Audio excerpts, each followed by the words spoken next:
If you've heard of human design and maybe you've pulled up your chart and it looks kind of cool, but you don't really know how it can help you, then this video is for you. Hi guys, my name is Veronica. I'm a coach and human design guide. And on this channel, I talk about human design in a way that is simple to understand and easy to implement so that you can find more alignment in who you are, what you do, and how you do it. So today, I want to share 10 ways that you can use human design to level up your life in 2025 and beyond. I hope you're as excited as I am to share this with you, so let's dive in. First practical way to use human design to level up your life is to understand your energy type.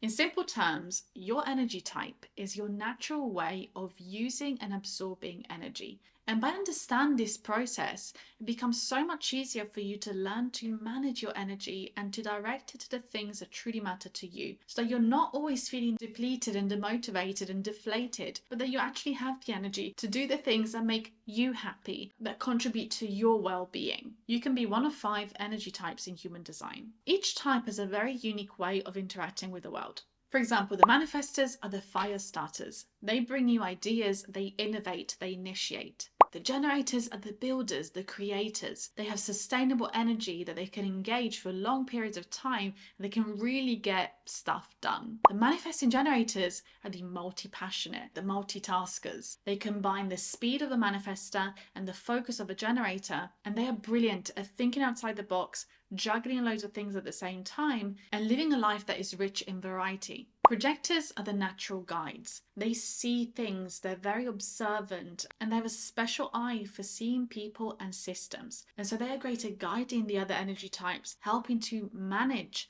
the different energies and how they can all work together harmoniously. And reflectors are the mirrors. They mirror back the health and wealth and well-being of the community. So if you're watching this and you're brand new to human design and you don't yet know what your energy type is, then I'm super excited for you to find out, because finding out I'm a projector changed my life. So I'll leave a link down in the description box where you can get a free chart from my website. So practical action number 1 is to get your human design chart and actually understand what are the key characteristics and challenges that come with your energy type.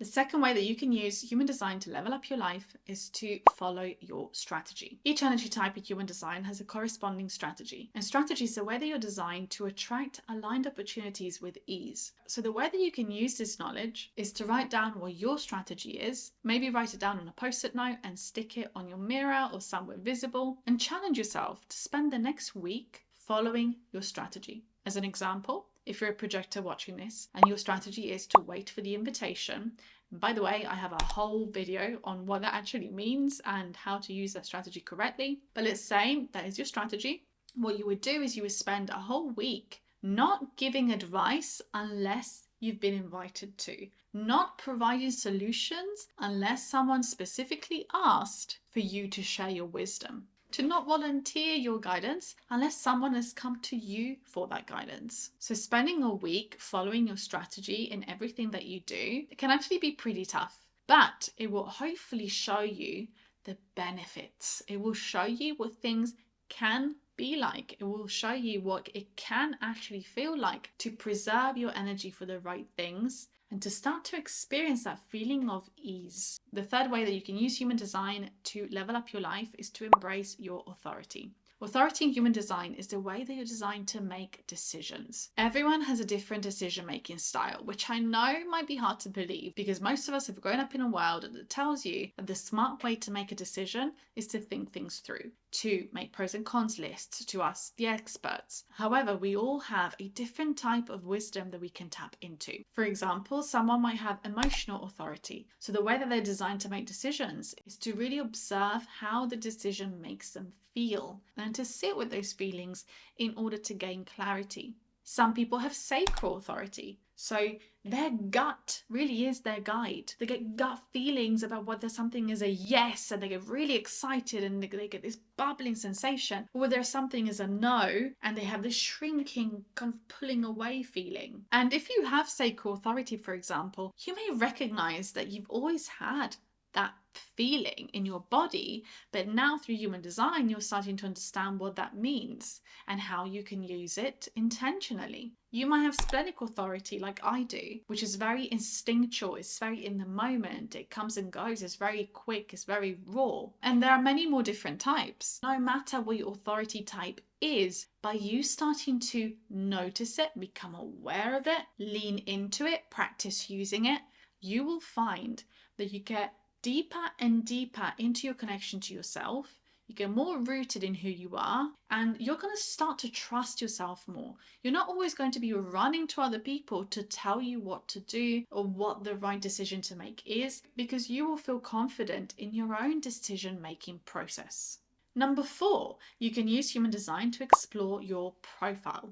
Your profile represents an archetype of how you learn, how you connect, how you influence others, and how you fulfill your purpose in life. Your profile is composed of 2 numbers. These are called lines in human design, and each line comes with different characteristics, qualities, and challenges. There are 12 profiles in total, and your profile to me is the closest thing to kind of like a personality test. It really tells you a lot about how you like to show up in the world and how you like to do things. But it also tells you how other people perceive you and the kind of energy that you put out without even realizing it. So it's even cooler than a personality test, in my humble opinion.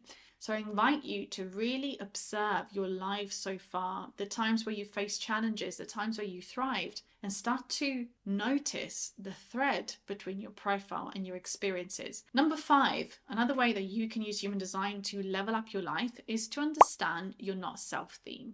Your not self theme in human design is a sign that you're not in alignment. Something just isn't sitting right with you and who you are at your core. And each energy type has a different telltale sign. So for example, for manifestors is anger. For generators and manifesting generators is frustration. For projectors is bitterness. And for reflectors is disappointment. So once you know your energy type and you therefore know your not self theme, the way that this can help you is to start to notice and to ask yourself the question of where it's coming from and what it wants. And you'll find that you do that once, you do that twice, you do that 3 times. You will start to learn what you need to do in the first place to avoid your not self theme, to avoid getting out of alignment in the first place. Number 6, another way that you can use human design to level up your life is to leverage your centers. The centers in your design represent different energy hubs that exist within you. Your defined energy centers, so the ones that are colored in, represent access to a consistent energy, whereas your undefined centers, so the white centers in your chart, are where you absorb and amplify external energy. Understanding which of your centers are defined and which are undefined is going to help you manage how you're influenced by the things going on around you, the people around you, because you become aware of when you're absorbing energy from the outside, and if needed, you can have better boundaries in place. But also it allows you to lean into your strengths. It allows you to know exactly what kind of energy you can tap into with consistency, which helps you remain rooted in who you are. So an action for you is to map out your energy centers. So really look at your chart and look at which of your centers are defined, which are undefined, and then start to create a daily practice that helps you honor those differences, that helps you put boundaries in place where you tend to absorb a lot of energy from the outside, and what you can rely on to come back to yourself if you're feeling pulled in loads of different directions. Number 7 is to learn to recognize your signature. So your signature is essentially the opposite telltale sign to your not self theme. So where your not self theme that we spoke about earlier lets you know when you're not in alignment, your signature lets you know when you are. So you can keep doing the things that give you that feeling. So again, each energy type has different signature. So the sign for a manifestor that they are in alignment is peace, is a sense of peace. The sign for a generator, manifesting generator, that they're in alignment is satisfaction. The sign for projectors is success. The sign for reflectors is surprise. So it's really important for you to start noticing what things, people, decisions, situations give you those feelings. And once you notice what the source of those feelings is or are, you can get more intentional about doing more of those things and therefore creating more alignment in your life. Number 8, something else that you can do to use human design to level up your life is to align to your environment. Your environment in human design represents the kind of surroundings that really help you thrive. whether it's a busy city or nature or being by the water or being in cozy spaces. Different designs have different environments that they thrive in. Once you know this, you can start to curate your space. And even though you might not be able to completely change your environment, you can start to bring elements of your aligned environment into your current one. For example, if your human design environment is caves, it doesn't quite literally mean that you need to go live in a cave.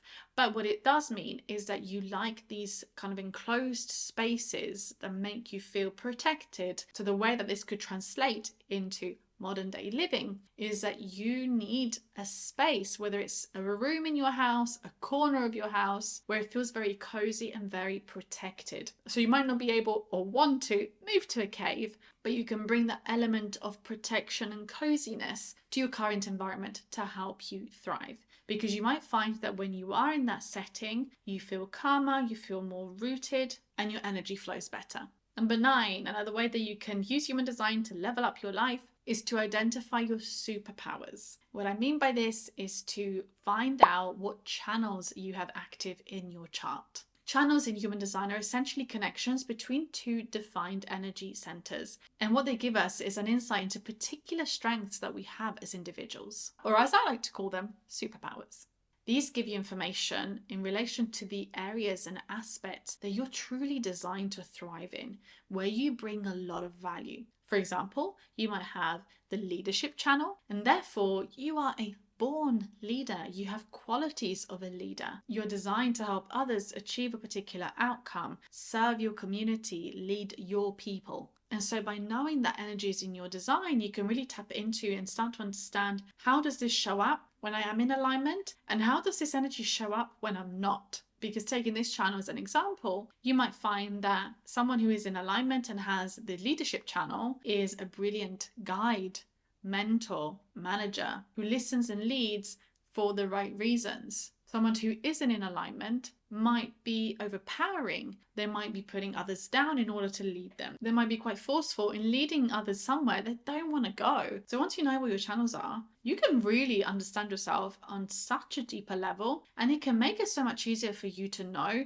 where your strengths lie and how you can tap into those strengths in a positive way, so that instead of worrying about everything you're not or everything that doesn't come easy to you, you can tap into the things that already do naturally come easy to you and share your value that way. And last but not least, and this is quite similar to my previous point, is to recognize and embrace your gifts, or formerly known in human design as your gates. So each gate in human design has a specific gift or talent or theme, and by embracing these gates and tapping into the energy that they bring, you're really able to honor the full potential of who you are and what you're here to contribute. So what I would invite you to do is to write a list of all your gates and the qualities that they bring. How can you start to own these qualities? How can you start to nurture them in your day-to-day life and start to embody them more and more in your life, in your work, in your business, in your relationships? So there you have it, 10 different ways that you can tap into human design to help you find more connection to yourself, to help you find more alignment, and to level up your life in 2025 and beyond. I hope you found this helpful. If you would like a practical tool that summarizes all of these points for you in one beautiful document, then you might want to check out my Human Design Codex. This is a completely personalized document that goes through the different aspects of your design, and that is based on your specific human design chart. If you're interested, I'll leave the link for you down below so you can find out more. But I hope you enjoyed this video. If you did, please remember to give it a thumbs up, subscribe if you haven't done so already, and I hope to see you here in the next one. Bye guys.